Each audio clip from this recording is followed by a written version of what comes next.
Hoy hablaremos sobre las posibilidades de que la próxima administración otorgue estatus de parol a personas con I-220A o acelere las deportaciones de migrantes con I-220B. Las opciones legales para beneficiarios del parol humanitario, la entrevista del perdón de las peticiones familiares y las demoras en la residencia. Fuentes han informado que el equipo de transición de la próxima administración no tiene como prioridad la deportación de personas con CBP-1 y parol humanitario, pero que eventualmente sus casos podrían ser revisados. ¿Qué opciones legales inmediatas deben tomar para evitar una posible deportación? Sí, normalmente estos casos de las personas que entraron con CBP-1 y a través del parol humanitario, pues tienen un tiempo para poder hacer algún tipo de ajuste de su estatus.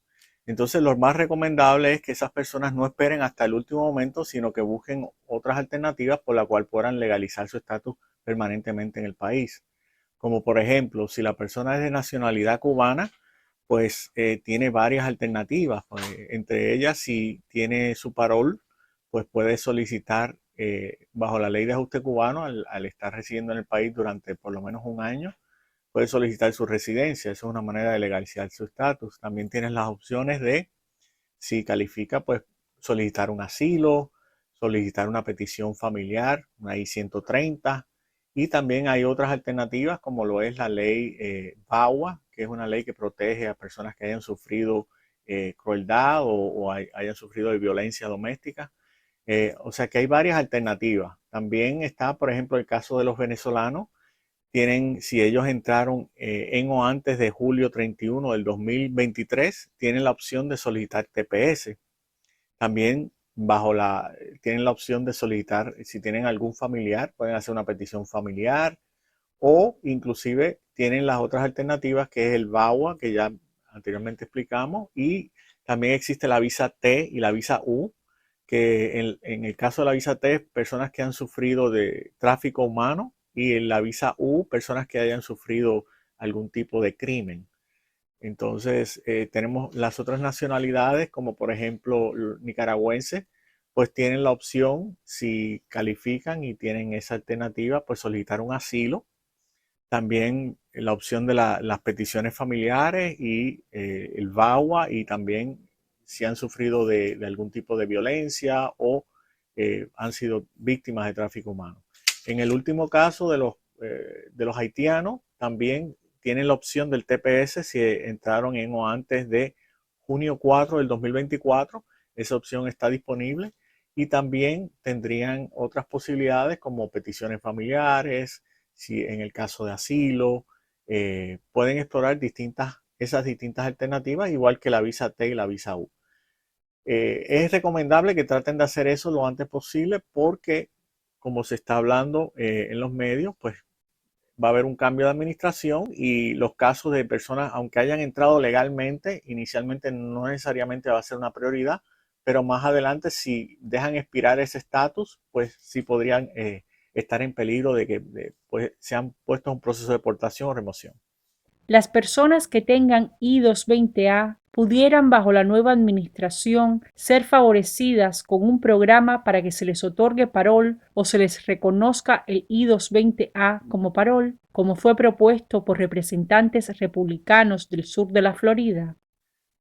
Sí, María Elvira Salazar específicamente está solicitando que las personas que hayan entrado y se le haya otorgado la I-220A, que entren en su espacio de web, página web, para que sometan ciertos datos, porque ella está recopilando información específicamente sobre personas que hayan entrado en los núcleos familiares, para ver cómo esos casos han sido tratados.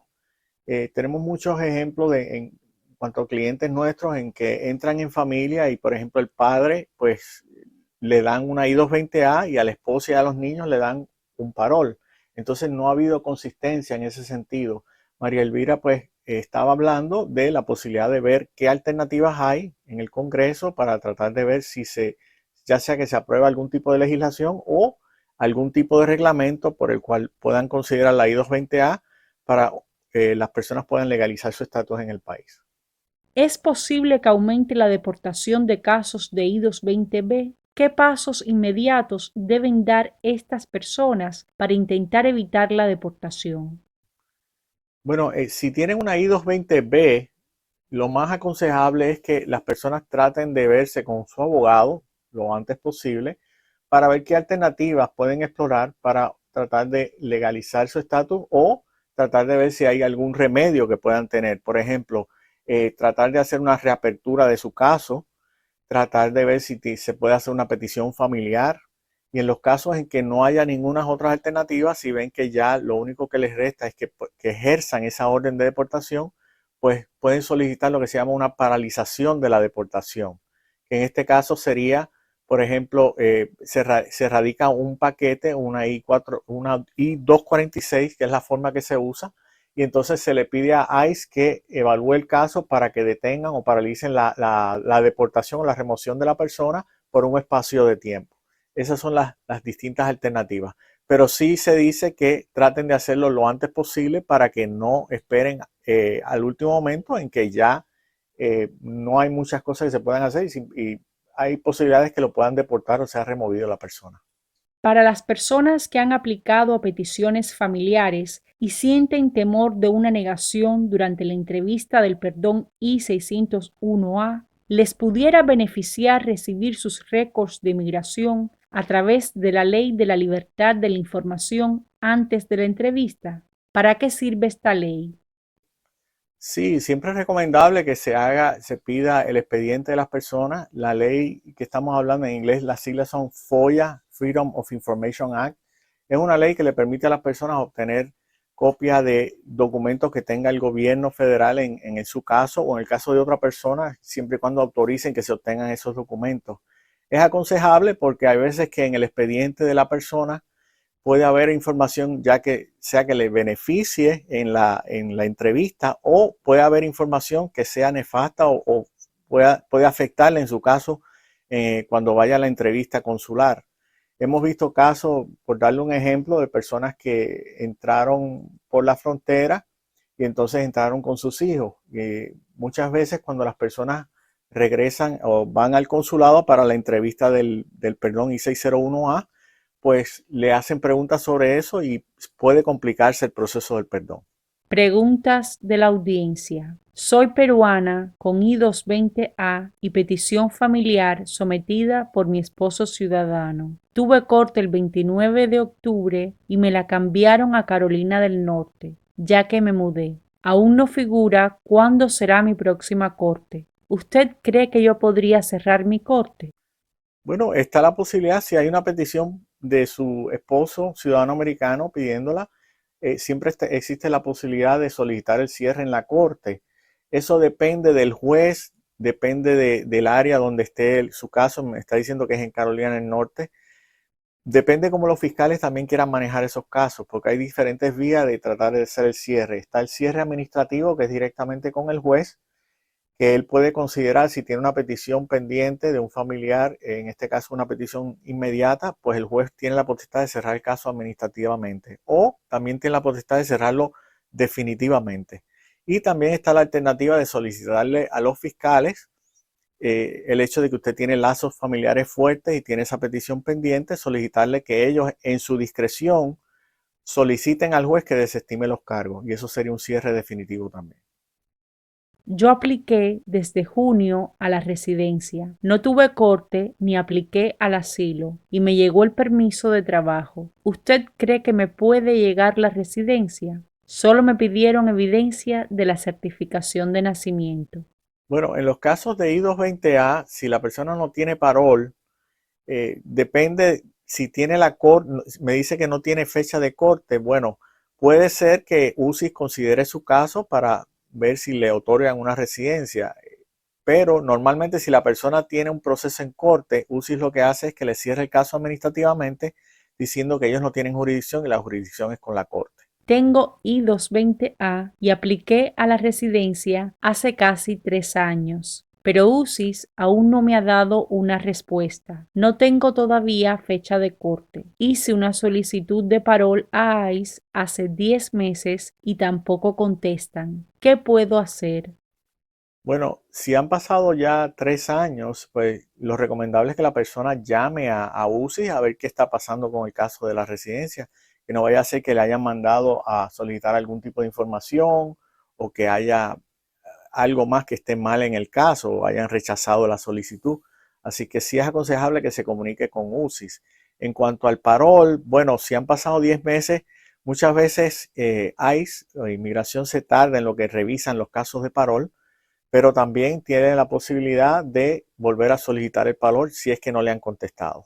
Tengo una petición familiar aprobada y el fiscal se negó a cerrar mi corte. Todo ha sido mediante un abogado. ¿Qué más hago?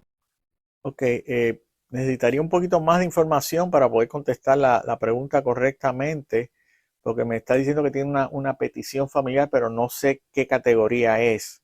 Entonces, si por ejemplo es una categoría, es el esposo pidiendo a la esposa, es una petición inmediata, pues puede ir directo al juez a ver si el juez considera el cierre administrativo del caso directamente con el juez. En otros casos, los jueces requieren que la petición esté aprobada. Eso va a depender de la corte donde esté su caso y del juez que esté manejando su caso. Esas son las alternativas que yo vería en su caso. Tengo I-220A e hice asilo y me llegó el permiso de trabajo y el seguro social. Después de cumplir un año aquí, apliqué a la residencia. La aplicación fue hace 549 días. He ido a 2 cortes y tengo otro el año que viene, pero la residencia me dice que está en proceso. ¿Qué usted me recomienda? Ok, si ya han pasado todo ese tiempo, traten de comunicarse con UCIS a ver cuál es el estatus del caso, qué ha pasado. Eh, Normalmente si tiene las cortes pendientes, lo que va a pasar es que UCI va a decir que ellos no tienen la jurisdicción para otorgarle su residencia, que la jurisdicción la tiene la corte. O sea, normalmente ellos cierran el caso administrativamente esperando a ver qué pasa con la corte. La otra posibilidad que tiene es tratar de ver qué otras opciones tiene para cerrar el caso en la corte, ya sea obtener un parol o si tiene una petición familiar por el cual se puede intentar cerrar el caso definitivamente en la corte. Muchas gracias. Gracias por su atención. Los esperamos la próxima semana para responder sus dudas de inmigración. Recuerden seguirnos en nuestras redes sociales.